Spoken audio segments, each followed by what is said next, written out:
저 말인가요?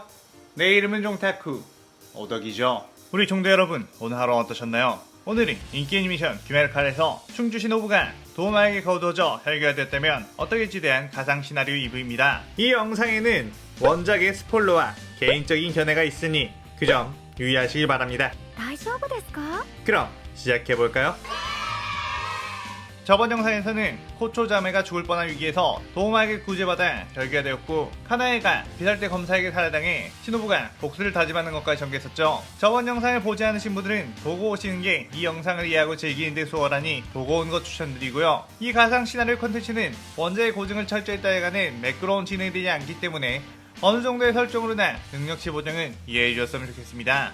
그럼 오늘의 가상 시나리오 시작하겠습니다. 무라타가 몸이 마비되어 그렇게 쓰러져 있을 때 이노스케가 계속해서 시노부를 향해 덤벼들었고, 시노부는 이노스케의 공격을 여유롭게 피해내며 당신은 왜 멧돼지탈을 쓰고 있는 거냐며 상냥하게 물었죠. 그의 이노스케는 나는 산의 왕이기 때문이다 라고 하며 고함을 질렀고, 자꾸 뱀새끼처럼 요리조리 피하지 말라고 짜증을 냈습니다. 그의 시노부는 어머, 당신이 무턱대고 공격을 해대니 맞을 리가 있겠나요? 라고 하며 찌르기 공격으로 이노스케의 어깨를 툭 하고 찌른 뒤 지나갔죠. 이노스케는 응? 뭐야? 벌이 쏘았나? 이거 간지러운 정도인데? 라고 했고, 시노부는 어라? 지금쯤이면 충분히 독의 효과가 나올 텐데? 라고 의아했습니다. 이노스케는 독이라고? 이 몸은 산에서 자라 독에는 내성이 있다 라고 했죠. 시노부는 해? 그런가요? 그거 참 곤란하네요 라고 웃었습니다. 이노스케는 너의 독은 내게 먹히지 않으니 너의 패배다 라고 하며 뛰어왔고, 시노부는 혈기술 독효를 사용해 보랏빛 날개들을 이노스케에게 뿌렸고, 이노스케는 그것들을 짐승의 호흡으로 쳐냈지만 많은 나비들이 이노스케의 몸에 달라붙어 흡수했죠. 이노스케는 독은 내게 통하지 않는다니까? 이라고 했다가 잠시 뒤 멧돼지 가면에서는 피가 흘러나왔습니다. 이노스케는 온몸이 얼어버릴 듯한 고통에 휩싸여 바닥에 주저앉았고, 아까와는 다른 독? 지금껏 경험하지 못했던 독이다 라는 생각이 들었죠. 그에 시노부는 웃으면서 저는 한 가지 독만 쓸 수 있는 거 아니에요. 제 혈기술은 제 머릿속에 있는 모든 독의 새로운 조합을 만들어내 나비로 구현할 수 있답니다 라고 했습니다. 이노스케는 이 정도 독이라면 조금만 지나면 분명 견뎌낼 수 있을 거다 라고 생각하며 버텼지만, 시노부는 그런 이노스케에다가 어머, 정말 열심히시네요. 제 독을 이 정도까지 버텨낸 사람은 처음이니 당신은 특별히 방금 생각해낸 새로운 독도 넣어드릴게요 라고 하며 칼로 이노스케를 찔렀고, 곧 이노스케는 온몸에 피가 증발하며 사망하게 되었습니다. 한편 무라타는 몸의 마비가 조금 풀려 기어서 겨우겨우 그것을 탈출하려고 했는데, 그때 그림자가 들이우며 어머, 아직 이것밖에 못 간 건가요? 조금 더 힘을 내시라고요. 당신은 너무나도 약해 보이니 목숨만은 살려주겠어요. 그러니 열심히 도망가세요 라고 웃었죠. 한편 귀할대원 탄지로는 하야노 루이와 치열한 싸움을 펼치고 있다가 탄지로가 어릴 적 아빠가 전수해준 히노카미 카고라를 기억해내 루이를 압박하며 루이의 목을 베는 것 같았지만, 루이가 목이 베이기 전 스스로 목을 잘라냈고 탄지로는 체력이 바닥이나 쓰러지고 말았죠. 그렇게 루이는 겨우겨우 탄지로에게서 승리했고 탄지로를 거미줄로 베어 살해했습니다. 루이는 꽤나 애를 먹었다며 숨을 돌리고 있었고, 탄지로의 동생 네이코를 자신의 가족으로 만들기 위해 다가갔죠. 그때 당신이 12개월의 하연오인가요? 기대했던 것보단 훨씬 약하군요 라는 소리가 들렸습니다. 루이는 누구냐? 라고 하며 그쪽을 봤는데 신호가 나무에서 펄짝 뛰어내려 루이의 발 앞에 착질했죠. 루이는 귀살대가 아닌 같은 혈기라는 것에 살짝 안심이 되었고, 감히 건방지게 무슨 소리를 한 것이냐고 했습니다. 그런데 그때 시노부의 칼이 루이를 찔렀고, 루이는 이게 무슨 짓이냐며 거미줄을 휘둘렀죠. 하지만 시노부는 사뿐히 뛰어 그 거미줄을 피했고 루이를 지그시 쳐다보고 있었습니다. 그 순간 루이의 몸에서 연쇄적으로 타버리는 듯한 반응이 일어났고, 그 부분들이 재생이 되지 않고 붕괴했죠. 루이는 고통스러워하며 빈명을 지르자 시노부가 뛰어와 혈기에게는 이 등꽃독이 확실히 효과가 있나 보네요. 하얀급의 혈기들은 이 독으로도 충분히 죽일 수 있겠어요 라고 했습니다. 그러면서 루이에게 다시 칼을 꽂아 루이의 피를 자신에게 흡수했고, 전 말이죠, 더욱 강해지고 싶거든요. 강해지려면 강한 인간보다는 강한 혈기를 흡수하면 더 빠르게 강해진다고 들었답니다. 그래서 지금부터 당신을 흡수하려고 해요 라고 미소를 지었죠. 루이는 이 미친 사이코는 도대체 라고 하며 괴로워했고, 그렇게 시노부는 루이를 흡수하게 되었습니다. 드디어 만세극락교로 돌아가게 된 시노부.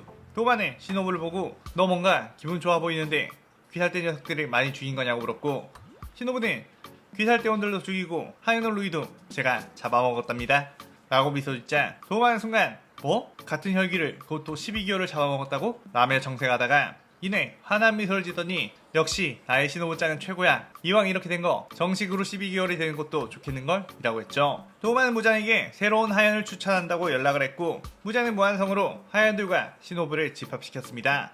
도마는 무장에게 신호부가 하연호의 루이를 흡수했으니 그 자리에 신호부를 올려주는 게 어떠냐고 했고 무장은 신호부의 기운을 보고 예사롭지 않은 인상을 받았고 그 안에 있는 야망이 느껴졌죠. 그의 무자는 신호부에게 하연호의 자리를 주겠다고 했는데 신호부는 제가 교체혈전이라는 것에 대해 들었는데 여기서 제가 하연일까지 다 이긴다면 하연일의 자리를 가져갈 수 있을까요? 라고 했습니다. 그에 다른 모든 하연들이 신호부를 보고 건방지다며 화를 냈고 신호부는 갑자기 싸늘한 표정으로 하연 6의 혈기에게 칼을 꽂아 넣은 뒤 독을 주입했고 몸이 썩어버리게 했죠. 당신은 나보다 낮은 계급이면서 왜 화를 내는 거죠?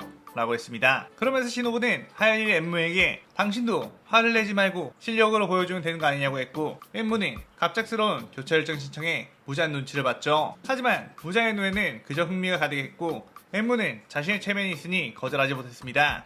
엠무는 그렇다면 먼저 빠르게 공격해서 신호부를 제압하려고 곧바로 수면의 혈기술을 날렸는데 신호부는 엠무의 혈기술을 맞고 스르르 눈이 풀리며 쓰러졌고 엠무는 신호부에게 일격을 날리려고 손톱으로 심장을 노렸는데 그 순간 신호부가 눈을 뜨며 그 공격을 피한 뒤 칼로 엠무를 찔러버렸죠. 엠무의 몸에는 신호부의 등꽃독이 퍼지며 고통에 일그러졌고 어째서 내 혈기술에서 벌써 깨어난 거지? 라고 놀랐습니다. 그때 지켜보고 있던 도마는 씩 웃었고 신호부는 그대로 엠무의 몸에 칼을 찔러 흡수하기 시작했죠. 신호부는 무한성에 오기 전 도마에게 하연들의 능력, 혈기술들을 자세히 물어봤고 그에 대한 대책을 모두 가지고 온 상황. 특히 하연일과의 싸움을 미리 예정한 상태라 잠에 들지 않게 하는 각성제를 몸에 이미 투여해 놓은 상태였습니다. 그렇게 하연일 엠무를 이기게 된 신호부. 무자는 신호부에게 이제부터 네가 하연일이다 라고 축하해줬는데 신호부는 그에 만족하지 않고 어차피 지금 있는 하연들은 전부 쓸모없고 약해 빠진 녀석들인 것 같은데 제가 흡수하면 안 될까요? 라고 물었고 그의 무자는 이 여자는 도마 못지않은 사이코구나 아주 재밌는 혈기가 나왔다는 생각에 그걸 허락했고 하연의 혈기들의 비명소리가 무한성에 울려 퍼지게 되었습니다. 그렇게 무한성을 나온 신호부 엄청나게 강해진 힘에 흡족하며 길을 걷고 있었는데 그 근처가 바로 자신의 부모님이 살아다녔던 빈민촌이라는 걸 깨달아 그 마을로 들어갔죠. 신호부의 눈에는 그곳에 있는 사람들은 그저 은혜를 원수로 갚은 쓰레기들로 보였고 오늘 밤은 기분도 좋으니 이 모두를 죽여버려야겠다는 생각을 했습니다. 신호부는 혈기술 독혈을 시전해 그 마을 곳곳에 동나비를 뿌렸고 그 동나비에 중독된 마을 사람들은 고통스럽게 죽어왔죠. 그러다가 한 판잣집에서 뭔가 퍽퍽거리는 소리가 들렸는데 그곳에 가까이 가보니 이제 너에게 먹일 음식값조차 아깝다면서 내일이 되면 인연을 노예로 팔아버려야겠다고 한 여자아이를 때리는 부모가 있었습니다. 신호부가 보기엔 그 아이는 평소에도 뭘 먹지 못한 삐쩍 마른 얼굴에 온몸에는 학대의 흔적이 보였죠. 신호부는 칼로 그 부모들을 찔러버렸고 엄청나게 고통스러운 독을 주입했습니다. 키울 자신이 없으면 낳지를 말았어야지. 능력도 없는 것들이 꼭 애를 낳아놓고 애 때문에 자신의 인생이 망가졌다고 애꿎은 아이 탓을 한단 말이야? 라고 했죠. 그 뒤 신호부는 그 아이를 보며 너도 앞으로 살아가는 건 지옥과도 같을 테니 내가 선물로 편안한 독을 주입해 죽여줄게 라고 했는데 그 아이는 아무런 표정의 변화 없이 그저 고개를 끄덕였습니다. 신호부는 칼을 들어 꽂으려다가 그 아이의 얼굴에서 이미 맛이 가버린 눈동자 죽음이 앞에 왔는데도 전혀 동요하지 않음에 흥미를 느꼈고 차라리 혈기가 되어보는 것도 괜찮을 거라며 그녀를 만생을학교에 데려갔죠. 그러자 도마는 어디서 이런 깨지지 않은 애를 데려왔냐고 그런 애는 별로 맛도 없다고 했습니다. 그러자 신호부는 이 아이는 먹으려고 데려온 게 아닌 혈기로 만들려고 데려왔으니 이 아이를 혈기로 만들어 달라고 했고 도마는 신호부의 부탁에는 예전부터 꼼짝을 못했기에 무장의 피를 가져와 그 아이를 혈기로 만들었죠. 그렇게 신호부는 이 아이의 이름을 카나오라고 지어줬고 카나오는 자신을 구해준 신호부에게 절대적인 충성을 하기로 마음을 먹었습니다. 카나오는 신호부가 시키는 대로 강해지기 위해 닥치는 대로 인간들을 잡아먹기 시작했고 신호부는 카나오의 아무런 기쁨이나 슬픔, 분노도 없이 인간들을 잡아먹는 마치 살인기계 같은 모습에 섬뜩하기도 했지만 이런 미친 존재를 자신의 손에 얻었다는 것에 꽤나 만족스러웠습니다. 한편 유각에 잠입해 혈기를 쫓고 있던 귀살대 음주 우주의 탱겐 그는 결국에 그곳에 있던 상인육 다키 유타로 남매와 맞닥뜨리게 되며 치열한 싸움을 펼치고 있었죠. 유타로는 지금까지 만난 주 중에서는 꽤 하는 녀석이라며 긴장했는데 그 순간 뒤에서 사조 오바네가 튀어나와 유타로를 공격했고 두 명의 주를 상대로 그들은 엄청나게 고전을 했습니다. 한참 그렇게 싸우고 있을 때 어떤 건물의 지붕 위에서 제가 좀 도와드릴까요? 상현이라 기대했는데 상현도 그리 강하지 않네요 라고 하는 소리가 들렸고 그곳에는 하연이 신호부가 있었죠. 유타로는 이번에 새로 하연이 된 자인가? 너 따위의 도움은 필요 없다 라고 하며 계속해서 싸웠는데, 펭귄과 오바나이는 목이 베어도 죽지 않는 다키의 능력에 골머리를 썩고 있었고 서서히 체력의 한계가 오기 시작했습니다. 그때 시노부가 어라? 저 두 분은 아무래도 하나의 혈기, 둘의 목을 동시에 베어야 할 것 같은데요? 라고 떠들었고, 오바나이와 탱겐은 그의 동시에 고개를 끄덕이며 탱겐은 다키의 목을, 오바나이는 규타로의 목을 노려 각자의 최고 기술로 베어버렸죠. 그러자 규타로 다키는 시노부를 향해 너 무슨 짓이냐? 라고 했고, 시노부는 어머 그렇게 자신만만하시길래 두 분이서 이길 줄 알았죠? 라고 했습니다. 그 뒤 시노부는 탱겐을 보며 그런데 당신은 규타로 씨의 독에 당한 것 같은데 어떻게 그런 스피드를 낼 수 있는 거죠? 라고 물었고, 탱겐은 자신이 독에 당한 걸 어떻게 알았지? 라고 생각하며 나는 닌자 출신이라 독에는 내성이 있다 라고 했죠.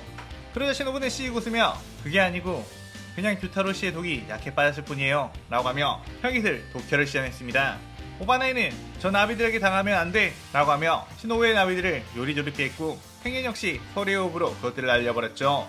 하지만 탱겐의 규타로의 독 때문에 신체력이 점점 떨어져가는 상황, 더 시간이 지체되기 전에 빨리 저 혈기를 잡아야겠다는 생각으로 빠르게 뛰어 시노부를 공격했는데, 시노부는 그 공격을 아슬아슬하게 피해낸 뒤 칼로 탱겐의 옆구리를 쓱 베며 스쳐 지나갔습니다.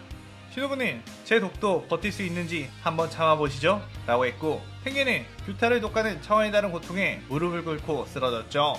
그때 오바나이가 시노부의 뒤쪽으로 다가와 뱀의 호흡으로 공격했고, 오바나이의 기묘하게 휘어지는 검술은 시노부의 몸 이곳저곳을 베어버리며 고통을 남겼습니다. 시노부는 저 검사의 칼의 기묘한 궤도는 꽤나 상대하기가 어렵군 이라고 생각하며 오바나이에 대한 파해법을 찾으려고 했죠. 하지만 오바나이는 시노부가 칼을 들고 있긴 하지만 검사로서의 움직임은 아니며 근접전에서 그리 많은 경험을 쌓아온 것 같지는 않다는 판단한 후 자신이 충분히 이길 수 있다고 생각해 그대로 몰아붙이기 시작했습니다. 시노부는 오바나이가 자신에게 다가오지 못하도록 독혈로 주변의 나비들을 뿌려놓았고, 오바나이는 그것을 뚫고 시노부를 향해 다가가 칼을 휘두르려고 했는데, 그 순간 오바나이의 뱀인 카브라마루가 오바나이의 목덜미를 물어버렸고, 오바나이는 그대로 바닥으로 추락을 했죠. 오바나이는 카브라마루의 독이 온몸에 퍼져 고통스러워했고, 도대체 왜 평생을 함께온 카브라마루가 자신을 공격했는지 알 수가 없었습니다.